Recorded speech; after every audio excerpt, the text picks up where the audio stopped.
Hey, coucou tout le monde, j'espère que vous allez bien. Écoutez, moi, ça peut aller. Aujourd'hui, je vous retrouve pour la suite du coup de foudre. Voilà, tout simplement. Faut mettre la tête en place pour essayer de se remémorer un petit peu tout ça, n'est-ce pas? Alors déjà, vous aviez vu la première partie, là ça va être la deuxième partie. Vous avez vu comment on s'est rencontrés, comment on s'est mis avec. Voilà, il faut savoir que dans mon journal intime, parce que oui, il faut aller un petit peu à gauche, à droite, à gauche, pour essayer de capter un petit peu chaque élément pour ceux qui me suivent du début jusqu'à la fin. Vous avez un petit peu le début de l'histoire, on va dire. Donc pour résumer, j'ai rencontré T, c'est Thierry, ici je vous le dis, je vous l'avais déjà dit mais je vous le redis ici, T, synonyme de Thierry, voilà, c'est mon ex, il est malheureusement décédé, sauf que lui, c'était mon coup de foudre, oui, c'était mon coup de foudre, c'était une sensation que je n'avais jamais connue de ma vie, je l'ai rencontré comme ça, et lui et moi, on s'est toujours dit que c'était comme si qu'on se connaissait, qu'on avait une connexion incroyable, que... c'était comme si qu'on s'était déjà vu, parce que lui, il m'avait vu dans son rêve et moi, je l'avais déjà vu dans mes rêves. Voilà pourquoi une connexion incroyable et une chance incroyable de rencontrer vraiment la personne que tu as déjà rencontrée dans tes rêves, en fait. Voilà, c'est hallucinant, mais vrai. Donc voilà, on était un petit peu à là où on s'est mis en couple, T et moi. Et il faut savoir qu'on était très fusionnels et moi très jalouse. J'assume, mais j'ai toujours été une jalouse maladive, mais vraiment très maladive. Encore plus à ce moment-là, avec ce garçon-là, où c'était, on va dire, c'était le Saint Graal. Waouh, amazing et tout ce que vous voulez. C'était le parfait, quoi. Le parfait, celui que tu as vu dans tes rêves. Et un rêve qui se transforme en la réalité. Donc tu t'imagines le truc un peu, voilà. Donc... on s'est mis en couple et il faut savoir que comme maman avait eu une superbe entente avec lui, il venait prendre ses repas. Maman elle savait qu'on s'était mis en couple, mais il venait prendre ses repas, lui, avec son pote qui avait le nez... voilà, il venait prendre ses repas parce qu'il travaillait toujours dans l'immeuble. Quand on s'est mis en couple, il travaillait toujours dans l'immeuble, plus dans mon appartement, dans l'appartement de ma mère, mais dans l'immeuble. Donc il continuait à faire des rénovations, tout ça. Pour rappel, hein, pour ceux qui arrivent ici sans écouter les autres parties, il était apprenti, stagiaire au début. Au début, il était stagiaire dans cette compagnie de rénovation BTP, tout ça. Voilà, on était en couple et il venait chaque midi, tout ça. Il venait manger, faire sa pause chez ma mère avec son ami. Et ben voilà, on était tout le temps collés, serrés. Voilà, c'était comme ça. Collés, serrés, lui et moi, c'était tout le temps comme ça. Et du coup, chaque fois qu'il travaillait, tous les jours, du lundi au vendredi, on était collés. C'est-à-dire que le matin, dès qu'il arrivait, monsieur venait prendre son petit déjeuner à la maison. Oui, parce qu'il faut savoir que il est très vite entré dans la famille. Déjà, il connaissait déjà mon frère. Ma mère, c'était comme... une évidence, vous voyez, maman l'a aimé directement comme un fils, si vous voulez. C'était comme une évidence, vous voyez, c'était son gendre, voilà. Donc c'était directement même pour maman, on dirait que c'était le coup de foudre, c'était l'idéal pour moi à ce moment-là. Donc comme je vous dis, il s'est très vite habitué à nous. Donc le matin, il venait, avant de rentrer le boulot, il venait prendre le petit déjeuner. Des fois, il emmenait aussi des petites choses pour nous. Il prenait son petit déjeuner, maman lui préparait toujours un petit café. Il allait faire sa journée de travail, ça, voilà. Le midi, il revenait, on mangeait avec et tout. Des fois, il apportait son plat. C'était un échange, en fait. Des fois, il emmenait ses petites barquettes que sa mère lui préparait. Donc, il nous disait, ben, goûtez un peu du mien. Et moi, parce que ma mère préparait pour lui, sans rien lui réclamer, mais ma mère lui préparait des choses aussi. Et du coup, lui, il disait, ben non, je vais pas manger ma barquette, moi, je mange avec vous. Mais je vous partage, on fait un partage comme ça. Donc voilà, on a goûté un petit peu de tout avec lui et tout. Donc le midi c'était comme ça. Le midi c'était il vient, on mange et moi bien entendu comme je mangeais chez moi entre midi et 2, c'était collé serré. Encore une fois, c'est ça le mot, collé serré. Donc voilà, après l'après-midi pareil, il refaisait son travail. Le soir, il revenait un petit peu s'asseoir jusqu'aux eaux de, on va dire, 20h. Et après 20h, maman lui donnait à manger et tout. Et après, il rentrait chez lui. C'était comme ça pendant tout le temps que lui et moi, on était avec et qu'il bossait dans mon immeuble d'abord et après dans la cité. Parce que c'est toute la cité qui était en rénovation. C'était comme ça. Il faut savoir que T et moi, comme je vous dis, c'était une connexion incroyable. C'est-à-dire que dès le départ, c'était comme si qu'on se connaissait, on dirait qu'on n'avait pas besoin de parler, lui et moi. C'était évident. Tout ce qu'on voulait, c'était évident. C'était, on se voyait déjà, on voulait... bon, on n'était pas d'accord sur les enfants, hein. Moi, j'en voulais deux. Je voulais un garçon et une fille comme toujours. J'ai jamais changé mon fusil d'épaule. J'ai toujours voulu que 2 enfants depuis toujours. Sauf que je vous ai déjà expliqué pourquoi par la suite, moi, j'ai eu 3 enfants. Mais voilà. Donc, moi, je voulais 2 enfants et lui voulait 3. Et même, il me disait, s'il peut faire une équipe de football, il veut bien. Moi, je disais, non, jamais. Voilà, c'était tout le temps comme ça. Donc, très vite, très vite, moi, ma jalousie, elle a commencé parce que le beau gosse de la cité qui vient, il passe pas inaperçu. Un petit peu toutes les filles veulent mettre le grappin dessus, on va dire, et qui comprend pas pourquoi lui, il m'a choisi moi. Sachant que j'étais pas, comme je vous dis, j'avais pas confiance en moi et je me trouvais pas spécialement jolie, pas spécialement intéressante ou quoi que ce soit. Ce qui a commencé à jouer sur ma jalousie parce que comme il allait souvent dans les appartements des autres pour rénover, etc., je trouvais que les jeunes filles de mon âge, elles faisaient exprès de parler de lui, de dire que quand moi je retrouvais ça au collège et tout, de dire qu'il leur a parlé, que ceci, que cela. Donc très très vite, moi, j'ai commencé à avoir cette jalousie un petit peu trop envahissante, si vous voulez, envers lui, parce que j'étais jalouse, quoi.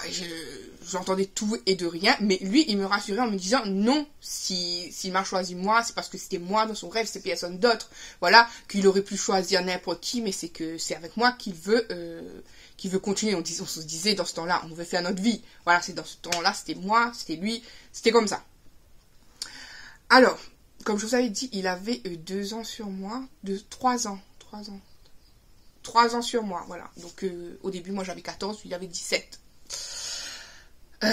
Donc, c'était pas facile de gérer ma jalousie parce que je commençais à devenir cinglée de la tête. Alors, j'étais la fille qui, vu qu'il travaillait dans la cité, je regardais partout où est-ce qu'il allait. Le midi, quand il venait, je lui demandais dans quel appartement tu es, il y a qui là-bas, nanana. Donc, j'étais vraiment obsédée par ça et... mon grand frère m'embêtait un petit peu là-dessus. Il me disait, tu crois avec toutes ces belles filles qu'il y a dans la cité, il va rester vers toi, etc. Mais c'était la jalousie maladive. Sauf que d'un autre côté, lui, il me montrait complètement qu'il m'aimait. C'était... il venait toujours, il me disait, mais non, t'es la plus belle fille que j'ai jamais rencontrée. Vous voyez, les belles paroles comme ça. Que jamais, qu'il en a rencontré, il va pas me mentir, qu'il en a rencontré des filles dans sa vie, qu'il a vu plein de filles, etc. Mais que... c'était moi dans son rêve, c'était moi et c'était comme ça et que c'était pas pour rien que lorsque je m'étais mis devant la porte avec Sully, que je l'ai regardé en train de faire son travail et que lui aussi m'a regardé et qu'il est resté comme ça, c'est parce que vraiment il m'a reconnu dans son rêve. Donc oh, c'est pas histoire d'âme sœur, pas âme sœur, digne d'un film, pas digne d'un film, incroyable mais vrai encore une fois. Donc comme je vous ai dit, on était vraiment dans nos têtes, c'était l'amour de ma vie et j'étais l'amour de sa vie. Dans nos têtes, c'était comme ça et il n'y a rien qui pouvait changer ça. Pour vous dire même, quand on sortait en week-end et tout, ma mère l'emmenait avec nous, on allait un peu se promener et tout, il était là, c'était parfait, vraiment fusionnel. Mais moi, je sais que j'ai eu une jalousie un petit peu trop entêtante, si vous voulez, parce que même quand il était avec moi, j'étais obsédée à lui demander chez qui tu avais travaillé, voilà, tout ça. Et même lorsqu'il me rassurait, et moi je lui disais non, je te crois pas, tu peux pas me trouver belle alors que tu travailles avec d'autres qui sont plus belles, etc. Mon manque de confiance en moi a fait que ça a pulsé ma jalousie, on va dire, parce que vraiment je me sentais pas belle, je me trouvais pas belle, j'étais mince, maigre, hein, je me trouvais super maigre et j'arrivais pas à croire, je me disais ouais, je suis peut-être trop gamine pour lui, etc. C'était un méli-mélo de choses dans ma tête comme ça. Et voilà. Donc, ce fut un jour, on est parti en week-end, on est parti manger au bord de Saint... Il faut savoir que, comme je vous ai dit, Thierry, il discutait beaucoup avec maman. Et il avait dit à maman qu'il avait l'intention de me demander en fiançailles. Mais il ne savait pas quand, il ne savait pas comment. Et parce que tout est allé très vite, je vous dis, avec nous, c'était l'évidence, c'était comme ça. Il me voyait déjà marié avec lui, il nous voyait déjà avoir des enfants, il nous voyait déjà vivre un petit peu pas trop loin de ses parents, etc. Tout était calculé, tout était... si on avait écouté notre destin, ça aurait été rapide. Les filles auraient été mariées avant ses 16 ans et tout, etc. Donc il dit à ma maman, ouais, il veut se fiancer, c'est une preuve d'engagement. Et au moins, moi, je serais rassurée aussi d'avoir cette preuve d'engagement que lui et moi, c'était fait l'un pour l'autre. Voilà. Donc. On part un jour se promener en... On a décidé de se faire une sortie resto. Maman l'invite, etc. C'était un jour de semaine où il travaillait pas, je crois. Parce qu'il y avait que mon beau-père, ma maman, moi et lui. Et Sully, je crois, dans ce temps-là. Oui, je crois Sully aussi dans ce temps-là. Donc on est parti au fond de mer de Saint-Paul. Et on va manger au resto, notre ventre est plein et tout. On va marcher un petit peu au fond de mer. Maman nous laisse un petit peu nous promener un petit peu entre nous deux. Et il fait ça. Proposition de fiançailles. Il me le dit qu'il a l'intention de se fiancer avec moi. Qu'est-ce que j'en pense? Qu'est-ce que j'en dis? Est-ce que c'est trop tôt? Lui il veut vraiment que je sois à lui, etc. Sauf qu'à ce moment-là, il me donne un ultimatum. C'est-à-dire que j'avais 14 ans, comme je vous le répète, 14 ans et demi à peu près. Et il me dit, voilà, moi, c'est toi que je veux, c'est toi que je veux me marier avec, etc. Sauf que... comme lui, il a déjà eu des relations sexuelles avant moi, parce qu'il avait 17 ans, voilà. Il peut pas attendre, il m'a dit clairement, il peut pas attendre mes 18 ans. C'est pas dans ma tête quand j'étais plus jeune. J'étais plus jeune à ce moment-là avec T, parce qu'après vous savez que j'ai eu mon premier enfant jeune. Mais là, à ce moment précis-là, quand j'étais avec T, dans ma tête, c'était vraiment 18 ans. Dans ma tête, c'était je veux le faire à 18 ans, pas avant, etc. Et pourtant, c'était, comme je vous dis, c'était l'homme de mes rêves, l'homme de ma vie à ce moment-là. Donc il me dit, voilà, je vais te demander en fiançailles et tout, sauf qu'à 16 ans, on se marie et on concrétise le tout. C'est-à-dire à 16 ans, on se marie, on fait notre premier enfant. En fait, comme je vous dis, les plans étaient déjà tout tracés pour lui et moi. C'était une évidence. C'était pas on attend 10 ans, 20 ans, 30 ans. C'était on fait comme ça, on suit les trucs à la lettre et on y va. On n'a pas peur de rien. En fait, c'est lui, il me prouvait à chaque fois qu'on peut le faire, qu'on n'est pas trop jeune pour le faire, que lui et moi, ça sera toujours des surprises, dire pas trop réfléchir non plus parce que c'était une évidence, encore une fois. Il voulait qu'on fasse les trucs le plus vite possible, le plus rapidement possible. Voilà, que pour lui, il n'y avait pas de temps à perdre parce qu'il savait que j'étais la femme de sa vie. Et moi, je savais à ce moment-là que je voulais que lui.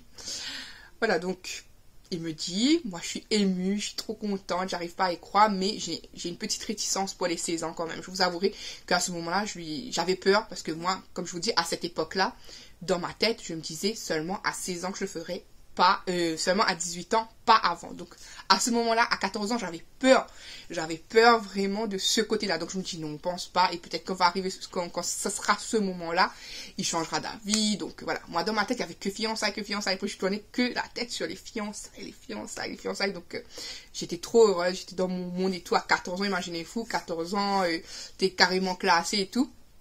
Donc en parallèle, moi j'allais souvent chez une de mes tantes pour m'occuper de ma cousine, ma petite cousine qui était née prématurée et que j'adorais la garder, j'adorais la surveiller, m'occuper d'elle et tout, parce qu'il faut savoir que j'ai commencé à m'occuper des enfants très très très tôt. C'est pour ça que j'ai eu l'instinct maternel aussi super tôt. Je savais m'occuper des enfants directement parce que je m'occupais déjà des enfants. Donc en parallèle, comme je vous disais, 100 ans avec Thierry, j'ai commencé à aller de temps en temps chez ma tante. De là-bas, il y avait un jeune homme à chaque fois qui me faisait un petit peu la cour, mais dès le début je lui ai dit non, moi je suis quelqu'un qui va se fiancer. J'étais fière de dire, je vous parle de Ray. Pour ceux qui ont suivi, je vous ai parlé de Ray à un moment donné, pas dans cette vidéo aussi, mais dans une autre vidéo je vous ai parlé de Ray. Donc moi j'étais fière, je dis je vais me fiancer, etc. à lui 2 ans. Comment une jeune fille de ton âge sait qu'elle veut se fiancer? Comment une jeune fille de ton âge peut savoir ce qu'elle veut? La vie est faite de surprises, etc. Et c'était quelqu'un qui était très poète comme moi, très littéraire, très... Lui, c'était pour vous dire, hein, pour vous expliquer un petit peu, c'était un garçon plus foncé que moi de peau, bien noir même. Et il faisait du foot. Voilà, il faisait du foot. Donc lui, à chaque fois que je venais, il aimait me taquiner, me disait, mais non, tu vas pas te fiancer, t'es pas fait pour te fiancer, tu sais même pas si c'est le vrai amour, etc. Donc ça, c'est une petite boucle par ici. Et en attendant, de l'autre côté, moi j'étais heureuse, touchée avec mon chéri, voilà. Puis mon chéri a commencé à venir de moins en moins, ce qui a commencé à éveiller mes doutes. Parce que, comme je vous dis, j'étais jalouse maladive. Donc je me disais à chaque fois, sûrement que il fait autre chose derrière moi, sûrement que telle chose. Et j'étais beaucoup sur son dos à tout le temps lui rabâcher des choses, à tout le temps lui dire oui, tu veux te fiancer avec moi, mais je te sens plus, etc.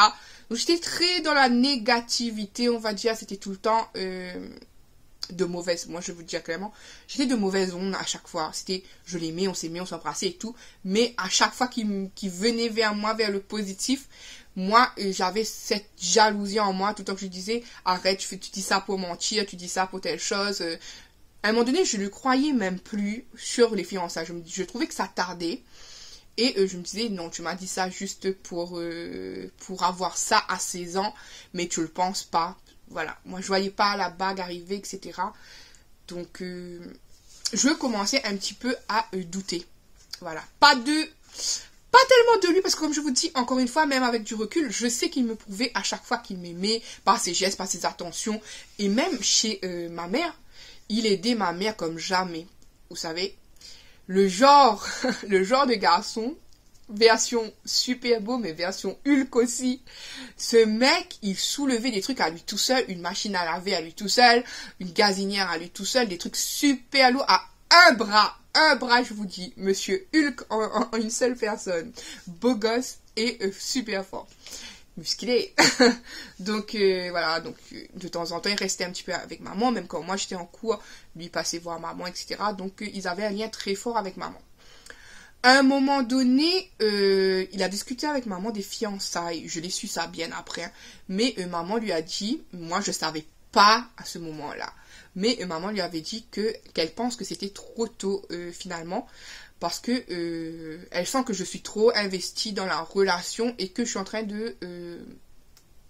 pas de lâcher mes cours, mais de penser de faire une fixette que là-dessus. Mais à ce moment-là, encore une fois, je ne savais pas que c'était ma mère qui lui avait dit ça. J'ai su bien après.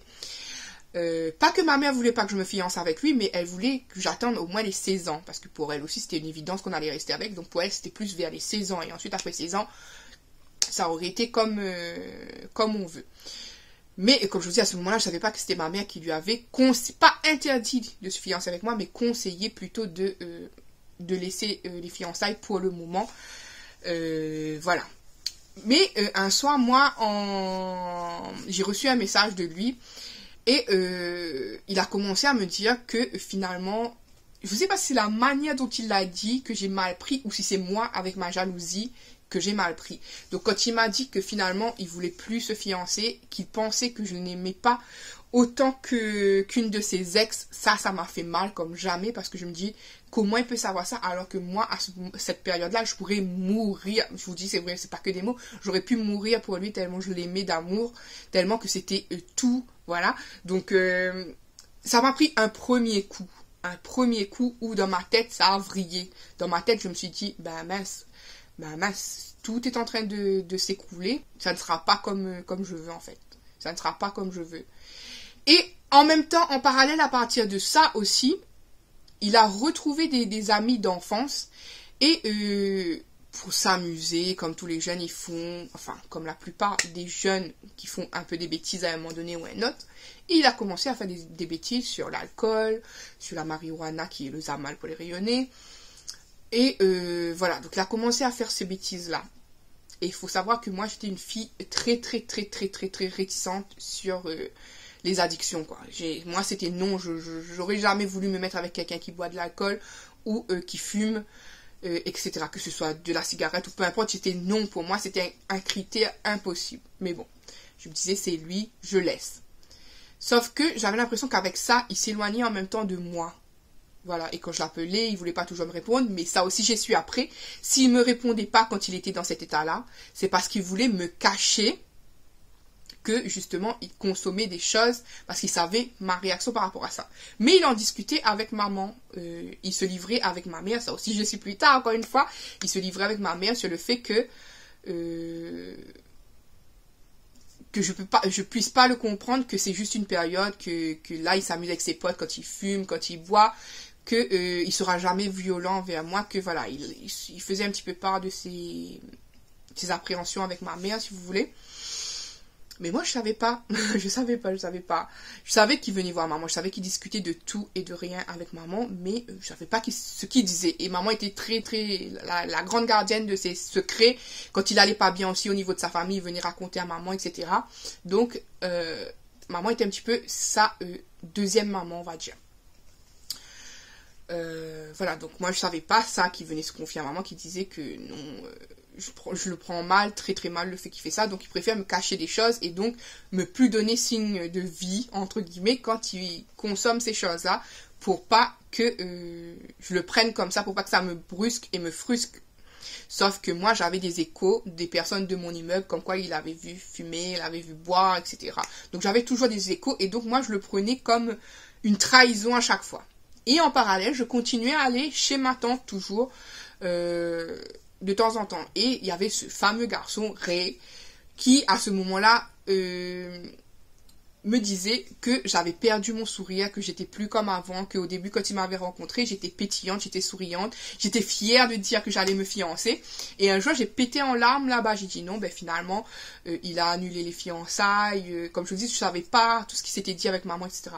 J'étais vraiment en pleurs, je dis oui, je comprends pas, il a annulé les fiançailles, il veut plus de moi. Pour moi, j'ai l'impression que c'est un échec, que je suis en train de me faire larguer et que je ne sais pas, alors que c'était rien, il y avait rien à voir. Je me suis monté la tête toute seule en fait.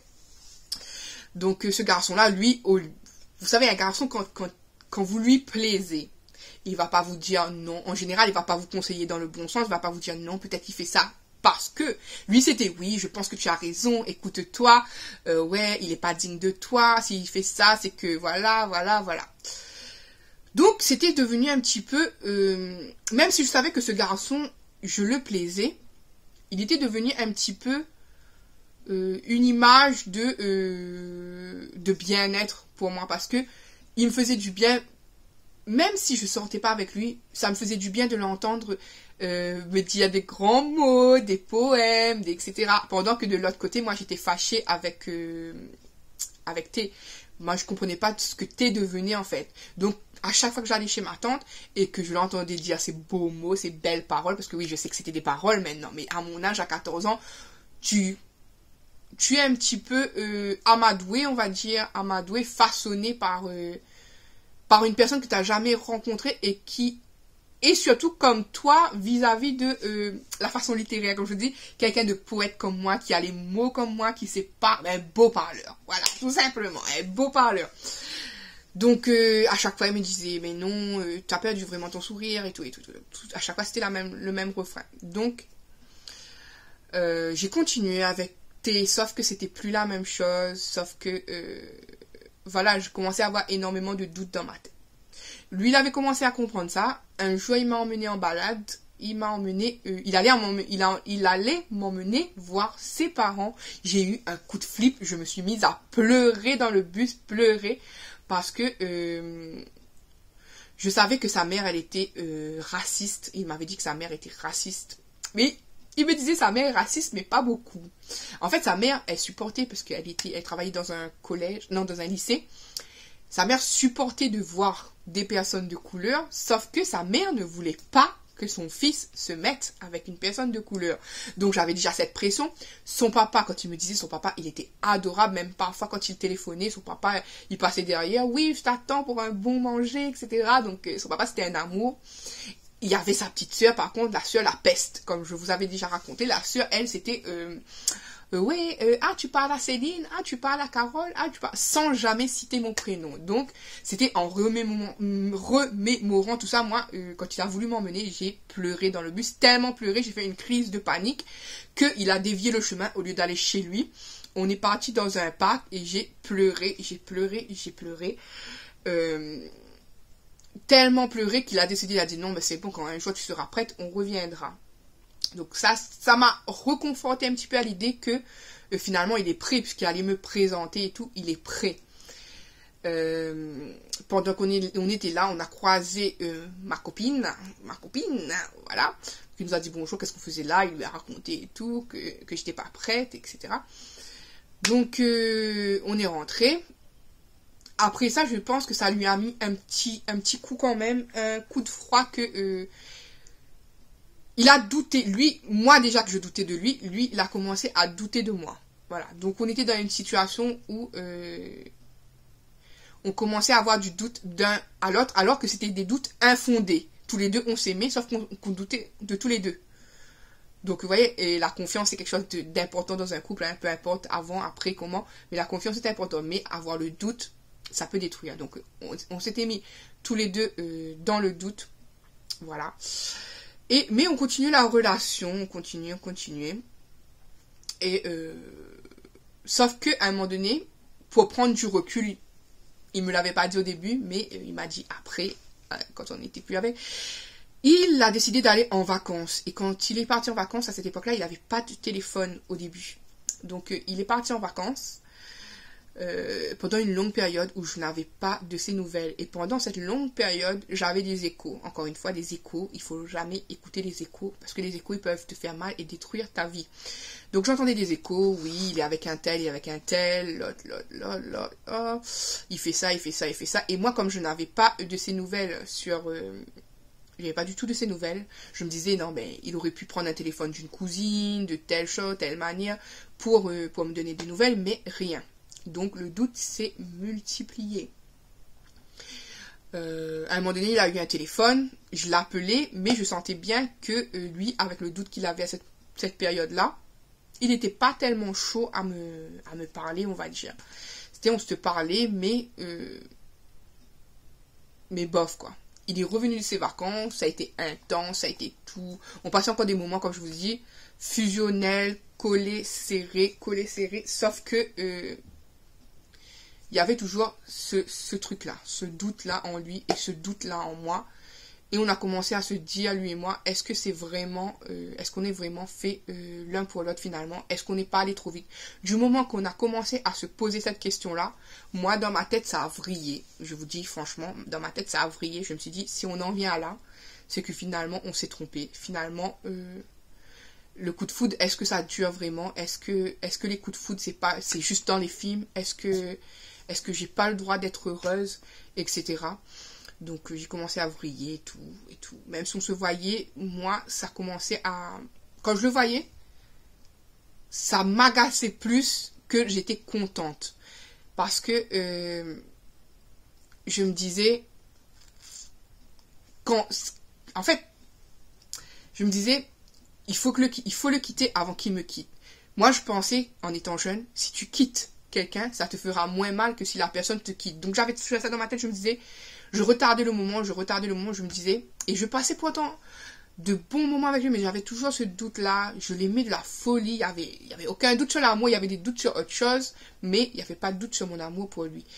Mais à chaque fois, je me disais, quitte-le avant qu'il te quitte, quitte-le avant qu'il te quitte. Et en parallèle, comme je vous dis encore une fois, je continuais à aller chez ma tante. Et ce garçon-là, il faisait du travail mental à me dire, tu as vu, parce que moi, des fois, je lui racontais un petit peu aussi, chose qu'il ne faut pas faire. Quand vous avez une relation avec vos copains, il ne faut pas parler à une tierce personne, garçon d'un autre sexe, parce que cette personne va l'utiliser pour vous affaiblir là-dessus. Donc, il m'avait dit, oui, moi, je pense que les autres personnes ont raison, que pendant qu'il était pendant ces vacances-là, il était en train de faire des choses avec des gens, et c'est pour ça qu'il te donnait plus de nouvelles, etc. Donc ça me montait la tête, même un voisin de l'immeuble, des voisins même de l'immeuble, ils venaient me dire « Hey, ton mec était où tel jour tu sais, je l'ai vu tel endroit, avec telle fille, machin. » Et moi, quand je demandais à T, il me disait « Non, il n'était pas à cet endroit. » Sauf que moi, à ce moment-là, je ne le croyais plus. Honnêtement, tout ce qu'il me disait, je ne croyais plus. Parce que quand il me disait qu'il fumait pas, il fumait. Quand il me disait qu'il buvait pas, il buvait. Donc, je ne croyais plus à rien. Je pensais qu'il ne faisait que me mentir. Même m'aimer, je pensais qu'il ne m'aimait pas, qu'il ne m'aimait plus. Donc voilà, sans ci de suite, j'essaie d'écouter quand même l'histoire, hein, parce que quand même, si c'était pour vous raconter tout dans les moindres détails, on en aurait eu pour des heures et des heures. Donc, s'ensuit, j'ai décidé moi-même d'écrire une lettre, parce que en face, j'aurais jamais, mais au grand jamais, j'aurais pu lui dire en face comme ça, que je ne l'aime pas, jamais, jamais, jamais de la vie. Sauf que, voilà, donc je suis descendue un jour, je savais qu'il m'attendait en bas. Je lui ai donné la lettre dans la main quand je devais partir au collège. Je lui ai donné la lettre et je suis partie sans me retourner. Il m'a appelé de suite en pleurs en me disant pourquoi tu fais ça, je comprends pas, pourtant on s'aime, pourquoi tu fais ça, etc. Et moi je disais parce que c'est comme ça, parce que c'est mieux comme ça, parce que je pense qu'on s'aime pas assez, parce que voilà, je donnais des raisons mais qui n'étaient pas de vraies raisons. C'était juste que j'avais cette peur-là qu'un jour ou l'autre, il arrêtait de m'aimer en fait. J'avais peur que cette magie-là, d'entendre des mots, genre des mots où il me dirait je ne t'aime plus. Ça aurait été, je vous jure, l'hécatombe dans ma vie si j'avais entendu ces phrases-là sortir de sa bouche. Parce qu'il m'avait toujours dit, il m'avait toujours promis que même si un jour on n'était plus avec, même si un jour je refaisais ma vie, même si un jour il aurait refait sa vie, il m'aurait toujours aimé. Donc, quand on était en couple, il me disait ça à chaque fois. Voilà. Donc, voilà. Ensuite, il est parti dire à maman ce que j'ai fait, etc. Il a dîné à la maison le soir de ça, sauf que moi, je l'ai ignoré complètement. Puis, à la sortie, quand il allait rentrer chez lui, il me dit, viens, je dois te parler une dernière fois. Et ensuite, je te laisserai tranquille. Et il m'a dit de le regarder droit dans les yeux et de lui dire que je ne l'aimais plus. Et qu'est-ce que l'imbécile, elle a fait? Parce que je savais que j'aurais pas pu... Il pleurait et tout, hein. Mais je savais que j'aurais pas pu entendre moi de sa bouche me dire ça. Donc, qu'est-ce que j'ai fait moi? Je l'ai regardé, j'ai tourné la tête un peu sur le côté. Je regardais pas vraiment, hein. Mais lui, avec ses larmes, je pense qu'il me voyait pas, je sais pas. Et je lui ai dit, non, je ne t'aime plus. Voilà, j'ai tourné la tête, je lui ai dit, non, je ne t'aime plus. Du coup, je suis pas fière de moi, hein. Du coup, voilà.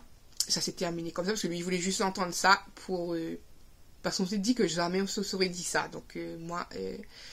pour être sûre de plus rester, parce que je savais que du moment que je serais restée devant lui, parce que comme je te dis, c'était fusionnel, lui et moi, quand on était à côté, on était obligés de s'embrasser, obligés de se toucher, parce que c'était vraiment l'attraction super, et même quand il pleurait, j'avais envie de lui dire, mais non, jamais de la vie, je t'aimerai plus, jamais de la vie, ça sera jamais comme ça, tu es mon essentiel, tu es mon tout, tu es, voilà. Mais bon, voilà, j'ai fait cette bêtise-là, voilà. Ensuite, ça a été fini entre nous, sauf qu'il continuait à venir voir maman. On s'esquivait. Quand il savait que j'arrivais, il partait. Et quand moi, je savais qu'il allait chez maman, je traînais un petit peu sur le chemin pour pas trop le croiser. Sauf qu'il travaillait toujours dans ma cité. Et moi, je continuais à être obsédée par lui. Oui, obsédée, je dis. Parce que je stalkais tout ce qu'il faisait. Stalker, ça veut dire je regardais avec insistance tout ce qu'il faisait. Je regardais dans quel bâtiment il rentrait. Je prenais des renseignements encore sur lui pour voir ce qu'il faisait. Et un jour, il est venu m'accoster en me disant « Pourquoi tu continues à demander des choses sur moi alors que tu ne veux plus être avec moi, alors que tu m'aimes plus ?» Et j'ai pas su quoi répondre, mais je l'ai trouvé très agressif à ce moment-là. Et donc, après cette conversation-là, ce que monsieur a fait, et ce que monsieur a trouvé bon de faire comme vengeance, il est sorti avec une petite ancienne voisine à moi, que je détestais parce qu'elle se moquait beaucoup de moi quand j'étais jeune, et qui se vantait au début d'avoir Thierry dans leur appartement pour les rénovations. Donc, il est sorti avec elle, voilà. Et cette garce se vantait dans tout mon collège qu'elle sortait avec lui, qu'ils avaient des relations sexuelles. Chose qui m'a le plus fait mal parce que moi j'en avais pas eu avec lui. Hein. Parce que comme je l'avais dit, moi j'attendais, voilà. Donc qu'ils avaient des relations sexuelles. Elle détaillait ses trucs et tout. Et un jour, j'ai croisé T, je lui ai demandé est-ce que c'est vrai ce que j'entends? Et ce qu'il a trouvé bon comme réponse. Et à la fille qui passait, il l'a pris dans ses bras, il l'a embrassé devant moi. Et là, le monde s'est écroulé autour de moi. Parce que j'avais la confirmation là, en fait, là devant moi. Et là, je me suis promis dans ma tête, je dis, plus jamais de la vie que... je m'étais dit à ce moment-là, plus jamais de la vie que je laisse un garçon me faire autant de mal. Parce que je vous jure, à ce moment-là, en fait, c'est comme si qu'il était sorti avec une de mes pires ennemies à ce moment-là, vous voyez. C'était... waouh, sa vengeance, c'était ça. Et pourtant, il savait que ça allait me faire mal. Et je me suis dit, il a cherché à me faire mal autant que moi, je lui ai fait mal. Alors, c'était qu'il ne m'aimait pas, parce qu'il avait l'intention de me faire mal dès le début. Vous voyez, je me suis encore fabulée dans la tête comme ça. Et du coup... Du coup, voilà. Du coup, moi, j'ai arrêté de le regarder. Honnêtement, j'ai arrêté. Ça m'a fait mal à un point pas possible. J'ai arrêté. J'ai effacé ses numéros. Je l'ai bloqué de partout. Je ne le surveillais plus. Je le croisais. Je ne lui disais même plus bonjour. Je le croisais même des fois dans mon immeuble où je baissais la tête et je montais. Pas que je ne l'aimais plus. Mais il m'avait tellement fait mal. Bon. La relation avec la fille, ça n'a pas duré, hein, ça a duré peut-être 1 mois à tout casser. Du moment où je l'avais vu faire ça et qu'il avait vu la réaction que j'avais eue, quelques jours après, je savais qu'ils étaient plus avec, vous voyez. Et il a dû se rendre compte qu'il m'a fait mal à un point où jamais il s'était promis de me faire mal, en fait. Mais voilà, c'était fini, moi, c'était... il n'existait plus à ce moment-là, il m'avait trop fait mal et c'était plus possible. Donc, j'ai essayé de me ressaisir tant bien que mal. Entre-temps, je vous parle de là, on est séparés, lui et moi, hein, voilà, la séparation. Et ce truc a fait que j'ai eu... à un moment donné, un sentiment, pas que je ne l'aimais plus, parce que comme je vous ai dit, je sais que je l'aurais toujours aimé, mais j'avais eu un dégoût et une sensation de trahison énorme, donc je ne le regardais plus, même si je le voyais, je baissais la tête, comme les gens me parlaient de lui, je disais c'est bien, tant mieux pour lui, etc., je ne portais plus attention du tout à ce qu'il faisait. En parallèle, Ray, lui, continue à me parler. J'allais voir ses matchs de foot, etc. pour me changer les idées parce que j'avais dit que Ray faisait du football. Donc, j'allais voir ses matchs de foot. Voilà, et lui, il tentait pour devenir mon petit copain, etc. Il m'écrivait toujours des lettres, le violon, quoi, etc. Donc, ça me faisait quand même du bien. Je vous avoue que ça me faisait quand même du bien de me sentir... quand même aimé, voilà, quand même aimé après une trahison. Mais bon, voilà, les mois ont continué. Lui, il avait d'autres copines entre-temps. Je sais pas si c'est vraiment d'autres copines ou si c'était fait exprès dans la cité de prendre plusieurs personnes pour que je le voie, pour que je le remarque. Mais je ne faisais plus attention, ça. C'était comme si j'avais mis une barrière et que je voulais plus le voir, je le voyais plus. Donc... voilà, moi aussi je commençais à parler un petit peu à d'autres garçons. J'ai connu JM, comme je dis, je vous ferai une vidéo à tous les garçons que j'ai aimés ou pas, un truc comme ça, donc je ferai une vidéo là-dessus. Mais en bref, je commençais à parler à un garçon par correspondance sur internet. Voilà. Donc voilà, je reprenais un petit peu le cours de ma vie et tout. Voilà, le temps passe, les mois passent, etc. J'ai connu Monsieur Yannick, mais on était juste amis. Voilà, donc rien d'exceptionnel au début. On était amis, on se parlait, on passait beaucoup de temps avec, mais voilà, comme je vous dis, c'était lors des vacances. Ça aussi, si vous voulez savoir de quoi je parle, allez regarder notre rencontre 17 ans ensemble, voilà, avec mon chéri. Mais à ce moment-là, on n'était pas encore en couple, on était amis. Puis, à un moment donné, je suis sortie, pas vraiment. Je me suis amourachée, pas vraiment... Je me suis laissée séduire. Voilà, ça doit être le mot. Il y avait une fête foraine et un ami de mon frère, TB, que je vous ai déjà parlé de TB, qui savait pas choisir entre des filles à un moment donné qui pleuraient là dans mon journal intime. Donc TB, qui était aussi un ami à moi du coup, demande à ma mère s'il peut m'emmener un petit peu à la fête foraine parce que c'est lui qui gère un petit peu les voitures électriques. Comment ça s'appelle encore? Les autotamponneuses. Qui gère les autotamponneuses et de ce fait,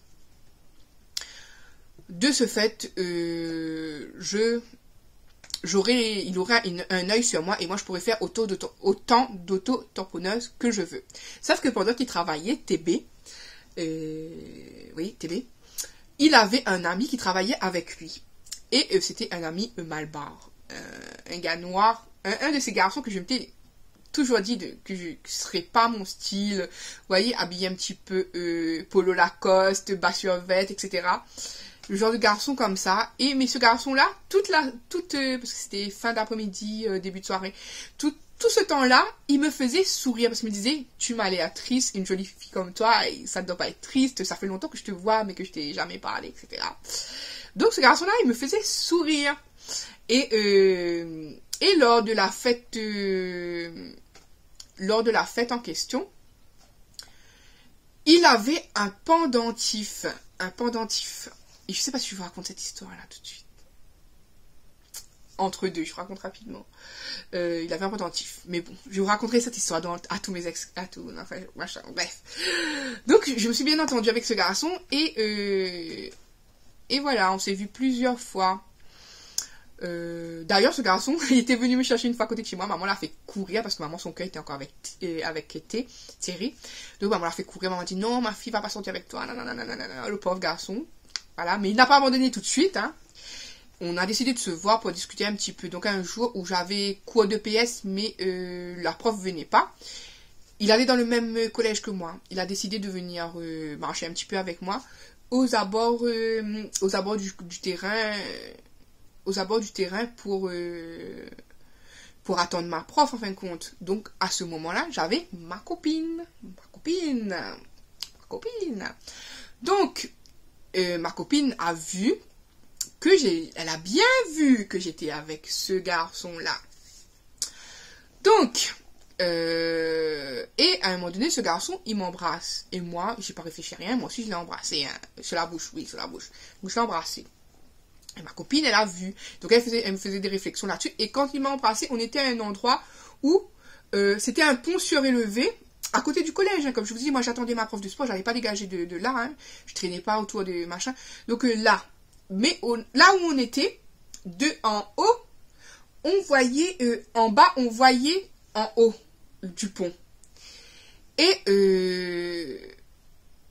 quelqu'un m'a dit... Je dis quelqu'un m'a dit, mais je ne suis pas sûre du tout de ça, mais je pense que oui, que ma copine, à ce moment-là, elle a envoyé un...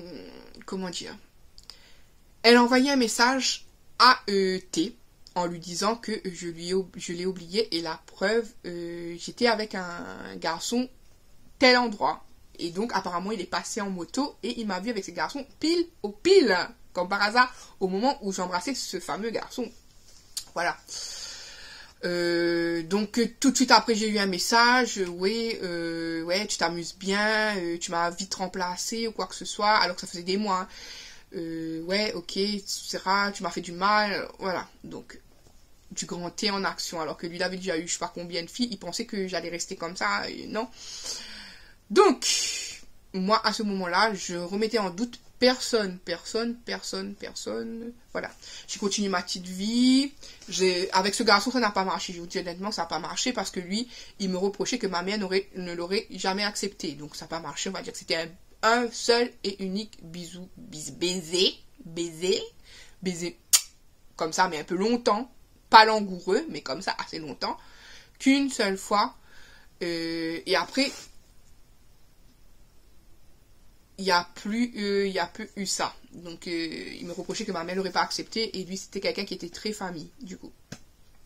Donc, pour seulement cette unique fois où il y a eu un baiser, un bisou sur la bouche, c'est là que ça a grillé toutes mes chances avec T, finalement. Alors que, voilà. Bref, les mois continuent. Je continue à connaître Monsieur Yannick de l'autre côté, etc., en parallèle. Voilà.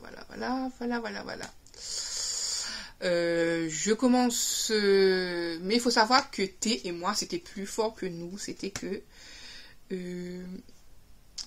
moi, quand il m'avait dit ça, ça avait déclenché quelque chose en moi. Et je me sentais comme si que j'avais vraiment trahi. Parce que je m'étais toujours promis de toujours l'aimer.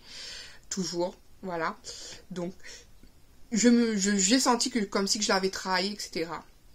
Bref.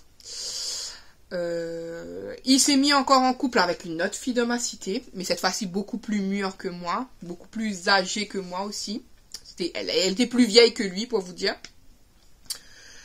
Moi, je vous parle, beaucoup de temps sont passés, hein, parce que lui et moi, c'était fusionnel. Comme je vous dis, lui, il continue à venir voir maman, etc. Lui et moi, c'était toujours fusionnel, même si on n'était plus avec, c'était...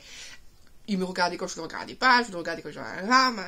C'était compliqué à vous expliquer, c'était comme si tu es à moi, genre, dans sa tête, on dirait que j'étais à lui, et dans ma tête, c'était il est à moi. C'était comme, tu es en train de faire n'importe quoi, mais tu es à moi, et tu le sais toujours pas. Voilà, c'était un peu comme ça dans nos têtes. Mais bon, nos vies continuent, etc. Je suis tombée enceinte. Je me suis mis avec monsieur Yannick. On a fait ça. Pourquoi, justement, ceux qui vont me dire, oui, mais pourquoi avant tu pensais que tu ne voulais pas faire d'enfant à 16 ans et ensuite tu as fait un enfant à 16 ans, tu as fait ça à 16 ans, etc. Déjà, parce que dans ma tête, je connaissais déjà monsieur Yannick. C'était différent. Il a été un ami d'abord avant que je me mette en couple avec lui. Donc je le connaissais déjà bien avant, si vous voulez. Quand il m'a proposé de sortir avec lui, pour moi, je l'aimais déjà bien. C'était quelqu'un en qui je pouvais avoir confiance. Et donc, j'ai pas réfléchi au moment de... voilà. Voilà. Je réfléchissais plus. Je me disais, ça m'a déjà détruit la vie une fois avec T. Donc... moi, je réfléchis plus et voilà, en avant qu'un grand. Quand je suis tombée enceinte, T l'a su. T l'a su. Ça l'a détruit, bien entendu. Il a bu encore plus d'alcool, il a fumé encore plus. On n'était plus avec, hein. Mais c'était, je vous ai dit, lui et moi, c'est comme si c'était la possession, hein. C'était, il est à moi, je suis à lui. Même si on n'est plus avec, je suis à toi, tu es à moi. C'est comme ça. Vous voyez, c'était, même on se disait plus, on se parlait plus, on n'avait plus de contact, hein. Mais c'était comme ça un petit peu lui et moi. Donc je suis tombée enceinte, il a su que j'étais enceinte et c'est là qu'il a essayé de venir me parler. Il m'a dit, je lui brise encore le cœur, qu'il pensait que je voulais attendre 18 ans, etc. Je lui ai dit que, clairement, tout est de sa faute. Voilà, on s'est rejeté un petit peu la faute, si vous voulez. Hein. On s'est rejeté un petit peu la faute. Et là, il me dit, tu sais, je n'ai jamais cessé de t'aimer. Et moi aussi, je lui avais dit la même. Je lui ai dit, je vous avoue, je lui ai dit la même. Je lui ai dit, ben moi aussi, mais j'avais espoir que tu reviennes et tu n'es jamais revenu. Je pense qu'on avait trop d'orgueil. Voilà, trop d'orgueil pour se remettre avec. Vous comprenez? C'était tu me blesses, je te blesse, tu me blesses, je te blesse, tu me blesses, je te blesse, je t'ignore, tu m'ignores, je t'ignore, tu m'ignores. Voilà. Donc, au début de notre relation, il faut savoir que c'était compliqué avec monsieur Yannick parce qu'on ne se voyait pas souvent. Plein de choses. Il y avait plein de petites... Je vous mentirais si je vous dirais que la vie a toujours été rose avec monsieur Yannick et moi. Non. On a toujours eu des conflits que je ne rentrais pas dans les détails. Mais comme je vous dis, à l'heure d'aujourd'hui, c'est l'homme de ma vie, c'est celui que j'aime, etc. Mais 17 ans, il y a un parcours. 17 ans, tu les as pas comme ça, bim, bam, boum, tout est rose, tout est bleu, tout est... Voilà, c'est pas comme ça, voilà. Mais comme je vous dis, du coup, début de grossesse, T me dit, voilà, qu'il avait l'intention de se remettre avec moi, mais qu'il a appris que j'étais enceinte et tout. Je lui dis, non, ben, là, c'est juste parce que je suis enceinte que tu me dis tout ça. Alors que il y avait tout le temps d'avant, il y avait plus de 2 ans que tu ne me disais plus rien. On s'ignorait, tu faisais n'importe quoi. Moi, j'ai connu d'autres petits copains. Toi, tu as couché avec quasiment toute la cité. Ce que je lui ai dit à ce moment-là. Et donc, il a commencé à revenir chez maman. Et on se parlait, on riait, Voilà, et lui, il essayait quand même de me ramener dans son camp, en fait. Il me disait, oui, même si c'est pas son enfant, il veut un petit peu me récupérer. Je vous avoue, je suis toujours franche avec vous.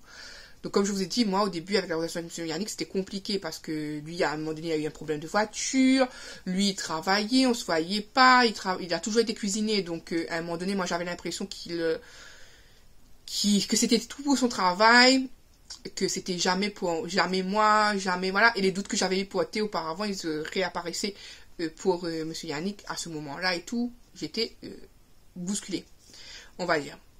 Donc T, tout le début, toute ma grossesse, ben, lui continue à venir chez maman. Ben, là, cette fois-ci, on se croisait et on parlait courtoisie, par courtoisie, voilà. On riait et on rigolait même avec, mais on n'osait pas trop se regarder, etc. Peut-être que j'avais peur que je découvre que les sentiments, finalement, ils étaient bien là, en fait, je sais pas. Mais voilà, il n'y avait rien. Il venait, même des fois, il me demandait, est-ce que je peux poser la main sur ton ventre? Vous voyez, je trouvais ça extraordinaire, alors que nous avions jamais eu de relation sexuelle, jamais de trucs comme ça, mais que il rejetait pas ce bébé-là qui n'était pas de lui et qui était de mon copain actuel. Donc je disais oui, tu peux toucher, etc. Donc on était redevenus en très très bons termes. Lui, il avait une copine aussi, comme je dis, la copine plus âgée que lui. Voilà. Donc j'ai appris, pas par lui, il me l'a pas dit, c'est son soi-disant meilleur ami qui était parti, justement, pour vous dire que le meilleur ami dont il parlait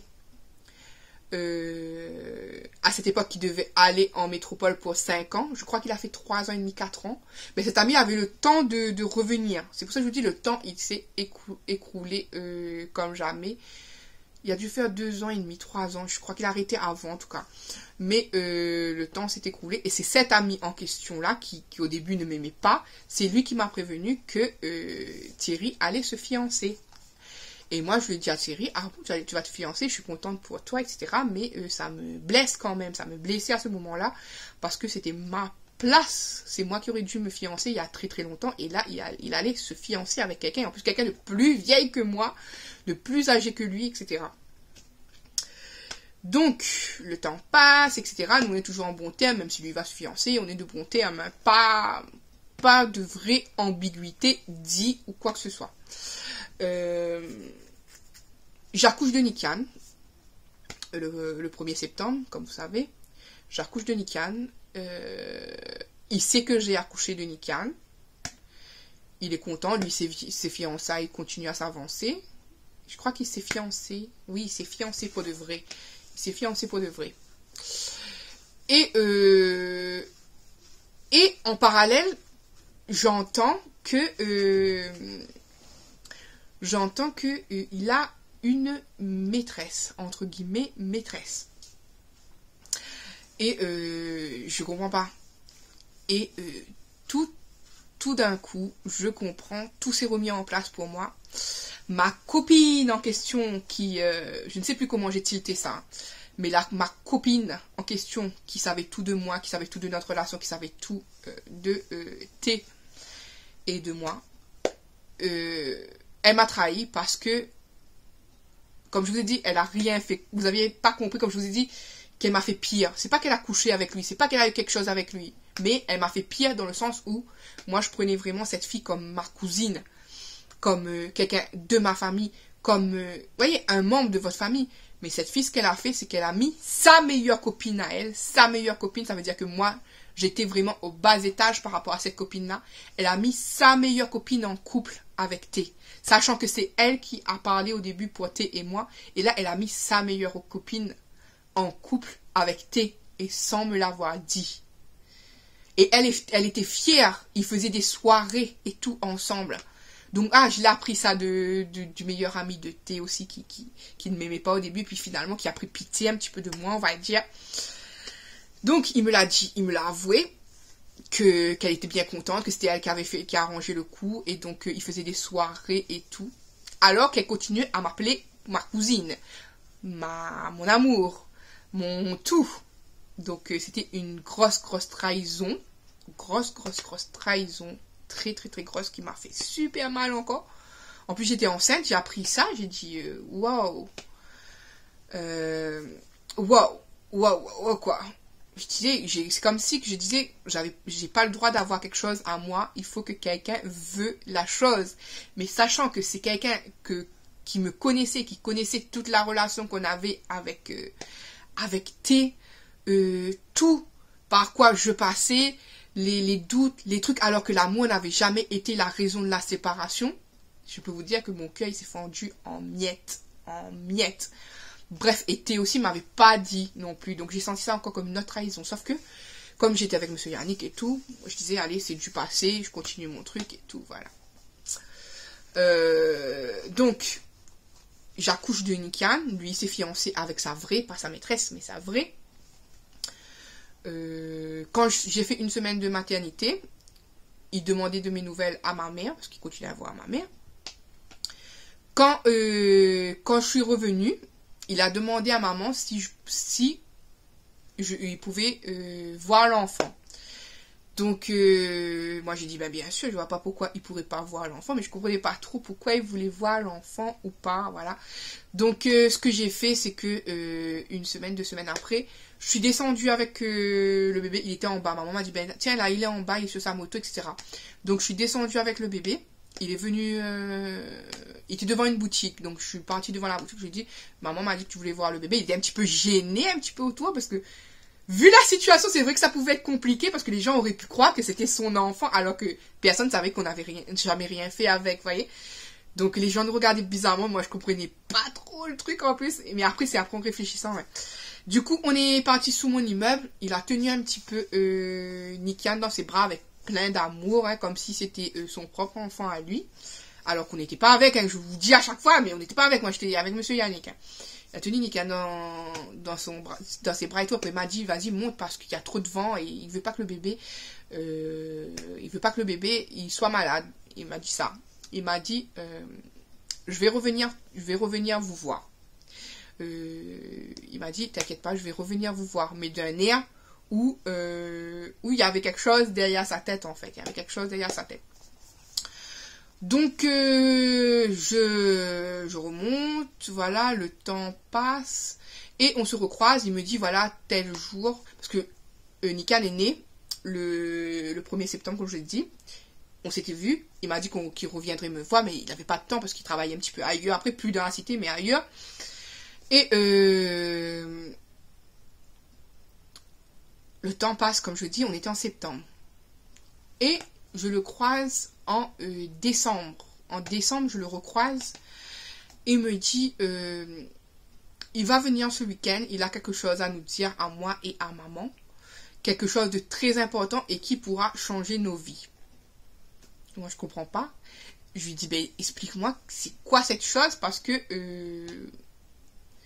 je comprends pas. Tu es fiancé, j'ai un enfant, de quoi tu veux parler? De quoi? Que c'est quelque chose pour moi, c'est quelque chose pour toi? Il me dit, non, c'est quelque chose pour nous. Je comprends toujours rien, moi. Il me regarde, il me fait des clins d'œil, il me dit, t'inquiète pas. On va reprendre la situation dans l'ordre. Il me dit ça. Je comprends toujours pas, moi. Je comprends toujours pas. Et du coup, on programme cette fameuse date. On l'a programmée en décembre. On la programme en décembre. On est dans le mois de décembre, mais on la programme pour un week-end de décembre. Mais on la programme, on dit comme les fêtes vont arriver, etc. On va la programmer après les fêtes. On laisse le temps que les fêtes passent et on la programme après Noël, etc. Surtout moi, j'avais peur de ce qu'il allait me dire. Je savais pas du tout ce qu'il voulait me dire. Voilà. Donc, mais, voilà, il avait déjà parlé à maman avant. Donc, moi, je sais ce qu'il voulait dire. Voilà. Mais je rentrais pas dans ce sujet-là. Il y a des choses, comme je dis, qui sont personnelles. Mais il avait parlé à maman. Mais il voulait un petit peu faire ça pour officialiser ce qu'il voulait dire, le repas. Voilà, lui était censé amener du zourit ces jours-là, et maman était censée faire cuire civet, je sais plus quoi. Waouh, quelque chose qu'il aimait en tout cas, je sais plus quoi. Waouh. Mais en tout cas, maman devait cuisiner quelque chose que lui, il attendait avec impatience, et lui devait ramener son zourit, son fameux civet zourit. Civet zourit, c'est civet de pieuvre là. Calamar. Donc, il s'en va et tout. Il m'appelle un soir, parce c'était début décembre, on avait dit qu'on laissait les fêtes et qu'on devait se voir après. Donc il m'appelle un soir en pleurs et me dit, Sylvie, j'ai besoin de te voir. Et il semblait être saoul et perdu. Il me dit, Sylvie, il faut que je te parle. Je dis, comme je vous ai déjà dit, Sylvie, c'est mon autre prénom. Donc tous mes petits copains m'appelaient Sylvie en cette époque-là. Il dit, Sylvie, j'ai besoin de te voir en urgence, et il pleure. Je dis, oui, il n'y a pas de souci, sauf que il me dit, pourquoi il entend le bébé pleurer? Je dis, ben, je suis en train d'allaiter. Il me dit, ah non, ben, si le bébé pleure, il va pas me déranger. Je dis, non, si tu dois venir, viens, je t'attends. Et viens, si tu as besoin de parler, viens, parce que je sentais qu'il était pas bien, il était triste, et en plus on dirait qu'il avait mis des substances, etc. Mais il m'a dit non, laisse tomber, etc. Machin. Il n'est pas venu ce soir-là. Les jours passent, on n'a plus de nouvelles, parce que nous, de toute manière, on attendait le fameux repas, donc plus donner de nouvelles. On attendait que les fêtes passent encore une fois. Voilà, donc plus de nouvelles, etc. Le 25 ou 26, je ne sais plus, j'ai un doute. Je crois que le 26, je sais plus. Je suis à la maison, je suis en train d'allaiter Nikian comme ça. Il y a ma porte d'entrée qui sonne.